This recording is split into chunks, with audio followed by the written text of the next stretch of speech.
this was the best decision I've ever made for my life, essentially. I was earning more, way more than I've ever earned in South Africa. So now I can buy an iPhone.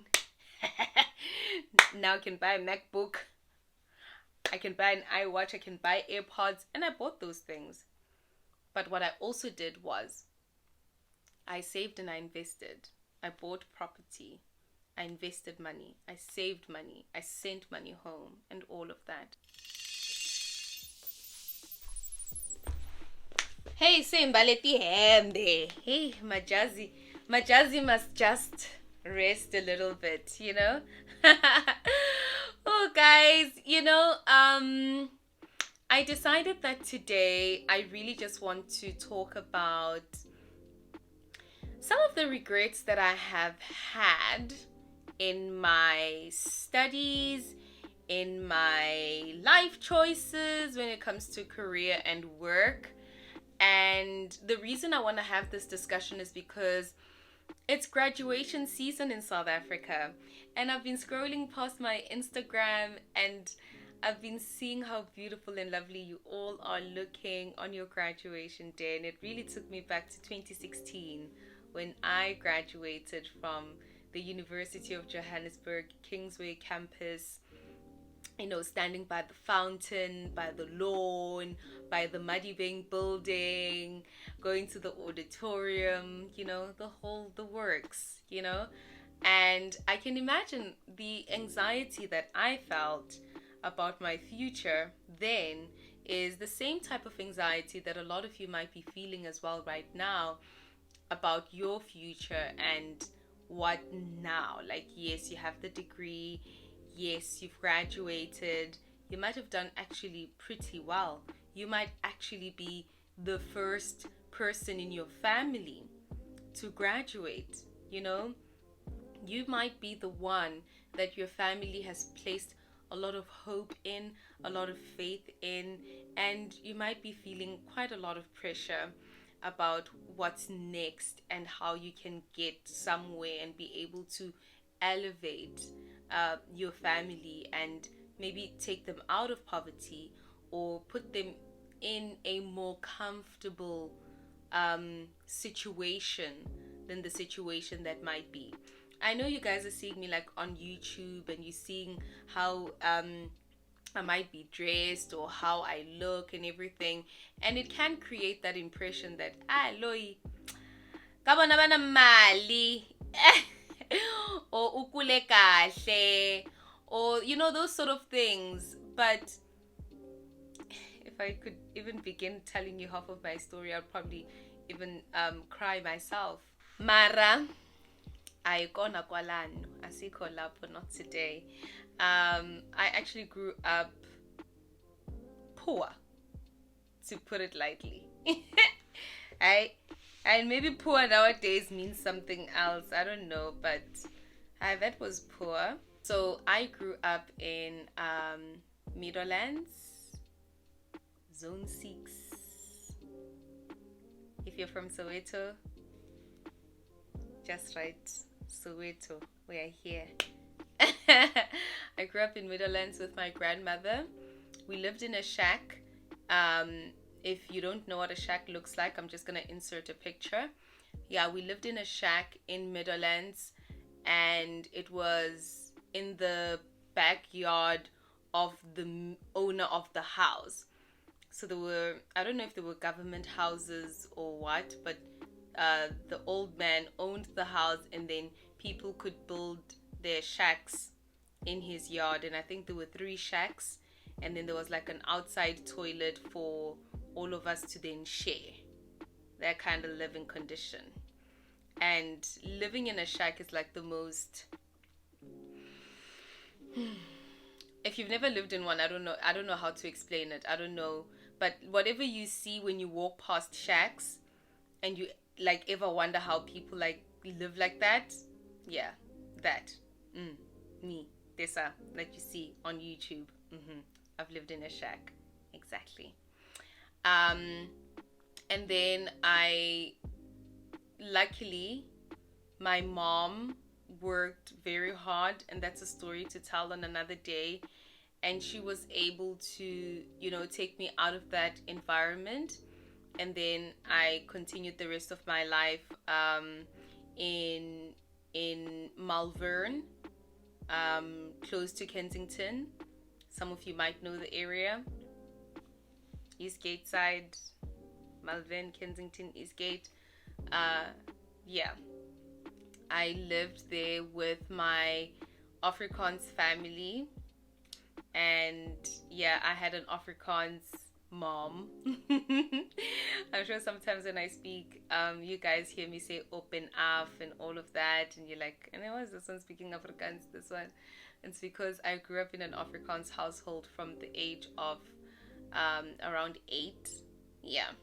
And it was from that age until my last year of school, of which that last year of school I stayed alone. Yes, in the whole of matric, I was living alone. I didn't really have parental guidance, and only Lord knows how I made it.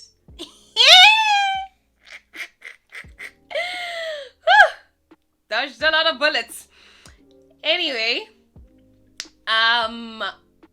my time at the University of Johannesburg was filled with a lot of anxiety, like from the part where I had to choose my degree, to the part where I now am skeptical. Like, okay, I studied psychology, a Bachelor of Arts in Psychology, and I was like, what am I gonna really do as a psychologist?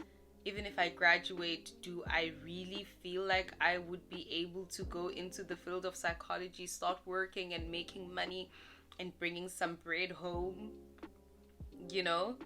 And my mother, I'm her only child. I was, not anymore. They're expecting a lot from me, And it caused a lot of anxiety, and I would say that after completing my qualification, I should have gone with my game plan, because I was always trying to find out, like while I was studying, I was always trying to find out, what can I do? Like, where can I go and work? What is out there? And I found out about au pairing. And I was like, okay, there's even an age limit for au pairing, 26. I think it was 26. And this was au pairing in the United States. And I was like, oh, I can go and au pair, work as an au pair in the United States. I'll definitely do this when I graduate. And I'll do it for a year just for the experience and get to travel, etc.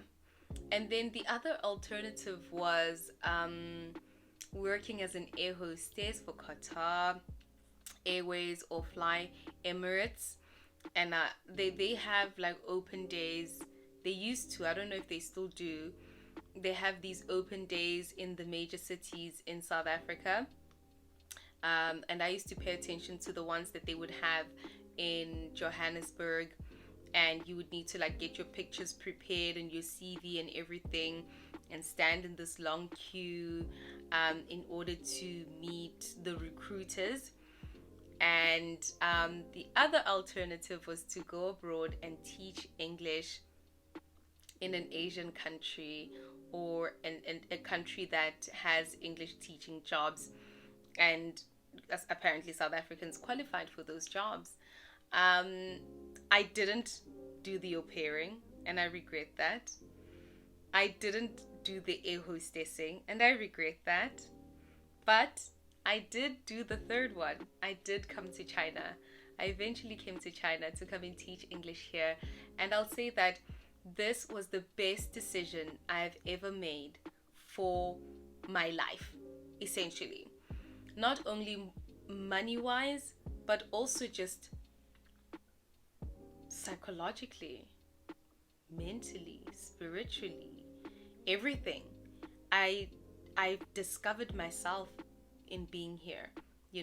Self-discovery might sound like this thing. Everyone says self-discover myself. When you're in the process, it's very confusing. It's not linear, zozungathi uyahlanya don't go penga so it's mal.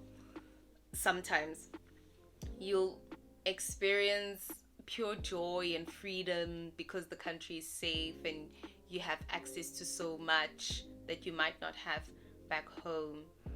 You'll experience, actually, you know what, I don't even want to say what you will and will not experience, but in being here, I have been able to do so much that would have taken me years to do had I been in South Africa, right? If I was in South Africa, everything that I achieved while here, I think it would take me like, I don't know, 10 years, maybe, right? But it needed focus, it needed direction. I came here, I was earning more, way more than I've ever earned in South Africa. So you're like, oh, so now I can buy an iPhone. Now I can buy a MacBook. I can buy an iWatch. I can buy AirPods. And I bought those things. But what I also did was I saved and I invested. I bought property. I invested money. I saved money. I sent money home and all of that, right? People go abroad and they think it's one big party. Yes, you can party, but you don't have to party all the money away. You can still enjoy yourself. I even went shop and bought a lot of clothes, enjoyed myself. But all those other things also took place that are fundamental things like saving and investing for the future, because you're getting, I won't even say double what you would get in South Africa. It's way more than double. Way more. That's why it's so difficult for us to leave China and come back home. We want to come back home. We miss our families. We definitely want to come back home. But the situation right now doesn't allow, because if you leave, the gates are closed here in China. If you leave, it's a one-way thing. Once you're out, you're out. You know, because we're undergoing a pandemic. And as it is, it's still a pandemic at this point. It only exists in China as but essentially leaving, it's a catch-22, because you're like, where am I gonna get this money? Who's gonna pay me this money for doing even this job when I'm in South Africa? And it's like, no ways. Oh hell no ways. But does it mean that one stays in China and doesn't leave? Or stays abroad and doesn't leave and never goes back home? That's up to you. That's up to you to decide. But for me, I was like, if this has helped me build a foundation that will allow me to have a better life in South Africa, not only for me, but also my family, to have a better life in South Africa, and allows me to do things that I probably would have not been able to do even after 3 years of working in South Africa, then I can at some point feel safe enough to say, I'm gonna go back home now, right? But essentially, you as that new graduate that might be looking at these opportunities to go abroad, don't make the mistake of coming to a foreign country and feeling like it's one big party, and feeling like, yeah, now I can buy all the things I couldn't afford. Now I'm gonna go on those Instagrammable brunches and lunches every other day. You know, be conscious with what you do with your money. Don't forget the fundamentals, right?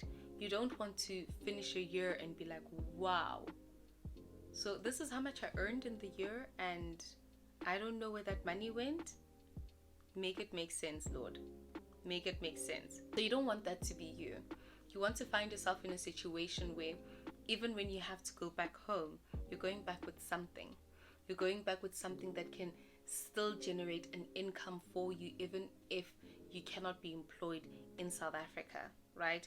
Or even if you don't find employment in South Africa, you did something that is sustainable. Okay, so use your degree. As a South African, use your degree and use your passport to go abroad, to work, make money, invest for your future, right? Invest for now as well, for the short term and the long term, right? put money in places where it will generate an income on top of that, right? Don't fall into the cycle of sending money to your parents just to see them happy and see them eating things that maybe they weren't able to eat before, like fancy stuff now, because at the end of the day, when you go back, they're not gonna say, oh yes, we were also asking you to send a lot of money and we put you under pressure, we're so sorry, now you're back here and you don't have money. They're not going to say that to you. They're going to be saying, all that time when you were abroad, what did you do with your money? Oh, you were just sending it to us. How? You don't say. This is all you were doing. Oh, okay. We thought you were going to do something else with that money, something sustainable, right? You don't want to go back and be, for me personally, I don't want to go back and live in my parents' house. No, I want to go back and have my own things and have my own property, have my own car, have my own money, right? And you can achieve those things. You definitely can.